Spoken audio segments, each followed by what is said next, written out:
Breaking now at 6 o'clock, we have the shocking text messages that show Grand Rapids Democrat turned Republican Roy Schmidt helped cook up an elaborate scheme, a plan that would pay a man to run against him, essentially rigging the election. But despite that evidence, the prosecutor's office says Schmidt did nothing illegal. This is a major development in a story that we have been tracking for months. Good evening, everyone. Thank you for joining us. I'm Susan Shaw.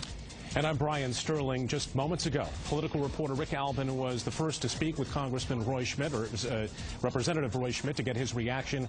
We'll hear that in just seconds. But first, we want to lay out exactly what happened. This started on May 15th, when just hours before the deadline, Schmidt, a longtime Democrat, filed as a Republican. Then, minutes later, an unknown, Matt Mojak, filed to run as a Democrat.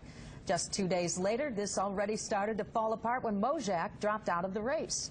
State police then launched an investigation, and today the Kent County prosecutors said that investigation shows a scheme between Schmidt and the Speaker of the House, Jase Bolger, was meant to undermine the election. But nonetheless, it was legal, and there will not be any charges filed against Schmidt.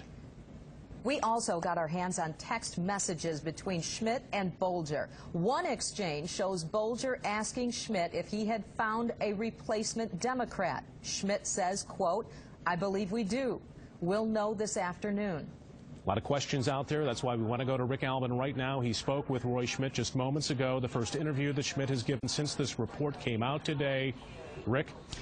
Well, Schmidt was obviously very contrite. He took responsibility for the whole affair surrounding Mojak and talked about what the influence and input was from the Speaker of the House. But the real question going forward is, will he continue to run for this office? Should he stay in office? And in fact, I asked him that just moments ago. Should you stay in the House of Representatives? Yes. Why? I think I made a poor political decision, Rick. That might have been different if the results were different today. But I made a poor political decision. I'm serving my constituents, and I'm going to work my butt off to make it up to them, to go door to door, to explain to them. And you know, I really have had, I believe, a good record of serving people in Grand Rapids. And I hope, you know, that they can understand I made a poor political decision. I'm more than willing to admit it. I couldn't wait to admit it, and I want to move on. Well, I want to read this to you, where the prosecutor says, although this scheme by Representative Schmidt and Speaker Bolger was clearly designed to undermine the election and to perpetrate a fraud on the electorate, it was nonetheless legal. Just because he finds it legal, don't you think elected officials ought to be held to a higher standard? Yes, we should be. But you know, I mean, everything that's in there, I appreciate what he says, and you know, maybe there's some other things I could have added. Again, I'm taking full responsibility for this, but again, I thought he was very fair, but at the end of the day, I made a poor political decision, and that's what I did. Should Speaker Bolger remain in leadership? You know, I would love to start passing this blame to him. This is my decision. This was, you know, why he might have advised me or played a part. It was Roy Schmidt's decision.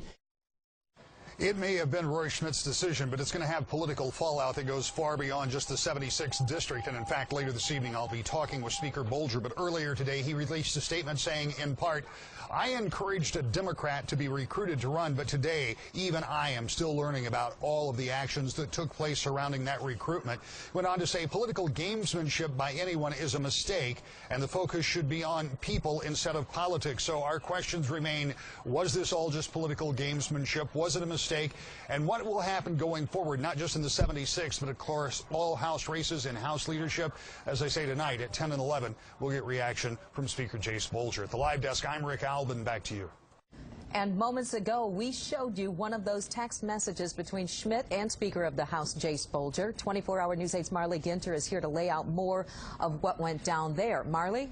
Well, Sue, the text messages we're about to show you really shed light on who knew what and what the plan was.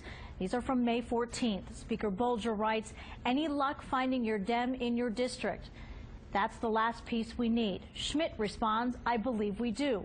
We'll know this afternoon." Then Speaker Bolger writes, "Can they get the paperwork to you and you get to me so we can get it in our hands, show the GOP we're all set? Then we'll file tomorrow. Schmidt later writes, "We have our man." Schmidt responds, "Matthew Mojak. He will be at the Secretary of State with a new address this afternoon." The speaker then texts, "Have this completed, double-checked, and notarized. Bring tomorrow, and we'll be all set. This will block any games anyone could try to play, and you will be clear."